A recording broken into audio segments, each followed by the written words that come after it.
ये केवल चैनल नहीं, एक यात्रा है भारत की आत्मा को फिर से पहचानने की। ये है भारत बोध। 15 अगस्त 1947, वो ऐतिहासिक दिन जब ब्रिटिश झंडा उतरा और तिरंगा लहराया। एक गुलाम राष्ट्र ने खुद को स्वतंत्र घोषित किया। लेकिन क्या यही आजादी थी जिसकी कल्पना हमारे पूर्वजों ने की थी, या ये केवल सत्ता के हस्तांतरण का एक भव्य नाटक था? आज 75 वर्षों से अधिक हो चुके हैं, पर क्या हम सच में आजाद हैं, या हम अब भी अदृश्य जंजीरों में जकड़े हैं? शरीर स्वतंत्र है, लेकिन क्या आत्मा भी? आजादी सुनने में यह शब्द जितना सुंदर लगता है, उतना ही गहरा और जटिल भी है। यह केवल राजनीतिक सत्ता से मुक्ति नहीं है, बल्कि यह एक मानसिक चेतना, एक आध्यात्मिक दृष्टि और एक संस्कृति की आत्मस्वीकृति का नाम है। हमारे लिए आजादी का क्या अर्थ है? क्या सिर्फ हम मतदान कर सकते हैं, यही आजादी है? क्या सिर्फ संविधान होना ही स्वतंत्रता है? या फिर आजादी वो है जब हमारी आत्मा बिना भय, भ्रम और पराधीनता के निर्णय ले सके? 15 अगस्त 1947 को हमने ब्रिटिश राज से राजनीतिक स्वतंत्रता प्राप्त की, लेकिन क्या अंग्रेज वास्तव में पूरी तरह से इस देश से गए? आइए सोचते हैं। हमारे कानूनों में अब भी ब्रिटिश इको दिखती है, आईपीसी, सीआरपीसी और शिक्षा व्यवस्था। हमारी सोच में अब भी वेस्टर्न सुपीरियर की मानसिकता छिपी है। अंग्रेजी भाषा को अब भी सफलता की कुंजी माना जाता है। तो क्या हमने केवल साम्राज्य बदला, या पराधीनता का तरीका? मनोवैज्ञानिक गुलामी वह स्थिति है जिसमें व्यक्ति स्वयं को हीन मानता है, दूसरों की संस्कृति को श्रेष्ठ मानता है और अपनी जड़ों से कट जाता है। आज क्या हो रहा है? कोई अपने शुद्ध हिंदी नाम को शर्म से छिपाता है, किसी को अपने धर्म के चिन्ह दिखाने में डर लगता है, अपने पहनावे, भाषा, त्योहारों और मान्यताओं को बैकवर्ड कहा जाता है। सवाल है, क्या ये आजादी है जब हमारी पहचान हीनता में बदल दी गई हो? ब्रिटिश शिक्षा का उद्देश्य क्या था? थॉमस मैकॉले ने 1835 में कहा था, हमें ऐसे वर्ग को प्रशिक्षित करना होगा जो भारतीय हो रक्त और रंग में, लेकिन अंग्रेज हो रुचियों, नैतिकता और सोच में।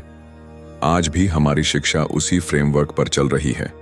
हमें अपने महान इतिहास की झलक तक नहीं मिलती। हमारे दर्शन, वेद, उपनिषद, आयुर्वेद को माइथोलॉजी कहकर हटा दिया गया। इतिहास की किताबों में राष्ट्र निर्माताओं की बजाय आक्रांताओं को महिमा मंडित किया गया। क्या ये स्वतंत्र शिक्षा है, या फिर ज्ञान के नाम पर मानसिक दास्ता? आज हम जो सोचते हैं उसे आकार कौन देता है? टीवी, न्यूज चैनल, ओटीटी, फिल्में, ये सब हमारी चेतना को गढ़ते हैं। पर क्या ये सब स्वतंत्र विचार फैला रहे हैं? पारंपरिक मूल्यों को रूढ़िवादी कहकर खारिज किया जा रहा है। सनातन संस्कृति को या तो मिथक कहकर दिखाया जाता है, या अंधविश्वास बनाकर। पाश्चात्य जीवन शैली को मॉडर्न और एस्पिरेशनल बताकर बेच दिया जाता है। ये कौन सी आजादी है जिसमें हम अपनी संस्कृति से कटते जा रहे हैं? भाषा केवल संचार का माध्यम नहीं, बल्कि चेतना का वाहन है। जिस भाषा में आप सोचते हैं, वही आपकी आत्मा की अभिव्यक्ति बनती है। आज भारत में अंग्रेजी बोलने वाले को सम्मान मिलता है, हिंदी या मातृभाषा बोलने वाले को पिछड़ा कहा जाता है। लेकिन क्या जापान, चीन, फ्रांस या रूस ने ऐसा किया? क्या हम सच में स्वतंत्र हैं जब हमारी सोच भी विदेशी भाषा में बंधी हो? हमारी स्वतंत्रता की जड़ों में दरार है। हमने तिरंगा तो उठा लिया, लेकिन आत्मा अब भी झुकी हुई है। क्या यही आजादी थी? 15 अगस्त 1947 की आधी रात भारत की धरती पर आजादी का सूरज उगा, तिरंगा लहराया गया, राष्ट्रगान गूंजा और अंग्रेजी हुकूमत का अंत हुआ। लेकिन क्या यह सिर्फ सत्ता का हस्तांतरण था, या सच में भारत आजाद हुआ? आज इतने वर्षों बाद एक सवाल फिर से सिर उठाता है, क्या हम सच में आजाद हैं, या फिर केवल एक भ्रम में जी रहे हैं? इस प्रश्न का उत्तर पाने के लिए हमें केवल राजनीतिक इतिहास नहीं, बल्कि उस आत्मा की तलाश करनी होगी जो भारत को केवल एक भूगोल नहीं, बल्कि एक चेतना बनाती है। गुलामी की शुरुआत केवल 1857 से नहीं हुई थी। भारत सैकड़ों वर्षों से एक सुनहरी संस्कृति था। विज्ञान, गणित, वास्तुकला, आयुर्वेद, अध्यात्म, कला, दर्शन हर क्षेत्र में अद्वितीय। लेकिन विदेशी आक्रमणों ने इस भूमि की चेतना को कुंद कर दिया। पहले तुर्क, फिर मुगल और अंत में ब्रिटिश।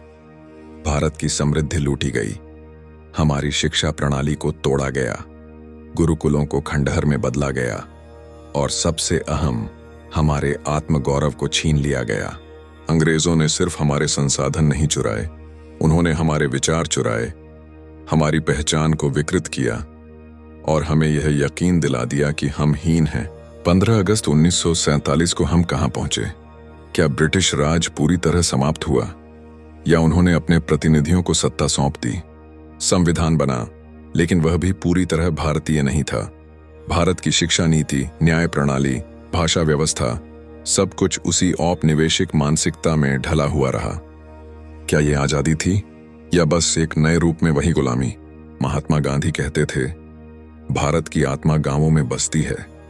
लेकिन स्वतंत्रता के बाद उस आत्मा को शहरों के विकास के नाम पर कुचल दिया गया।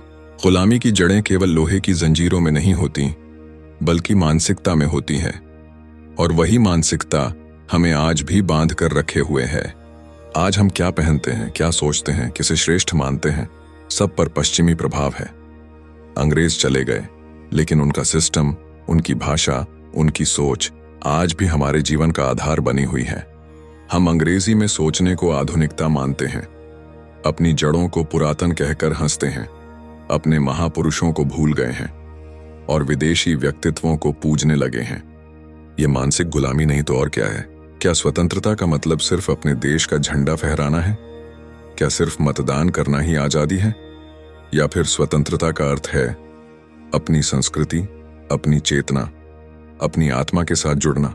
वास्तविक आजादी तब होगी जब भारत के लोग भारत को फिर से समझेंगे, जब हम अपने बच्चों को यह सिखाएंगे कि राम और कृष्ण सिर्फ चरित्र नहीं, जीवन के सूत्र हैं, जब हम अपने पर्वों को केवल छुट्टी नहीं बल्कि आध्यात्मिक ऊर्जा का उत्सव मानेंगे। यह तो हुआ पहला भाग। आगे के भागों में हम चर्चा करेंगे शिक्षा और भाषा के स्तर पर कैसी है गुलामी, भारत की आत्मा क्या है, क्या वर्तमान सिस्टम भारत की आत्मा को प्रकट करता है, और अंत में आजादी का सही रास्ता क्या है।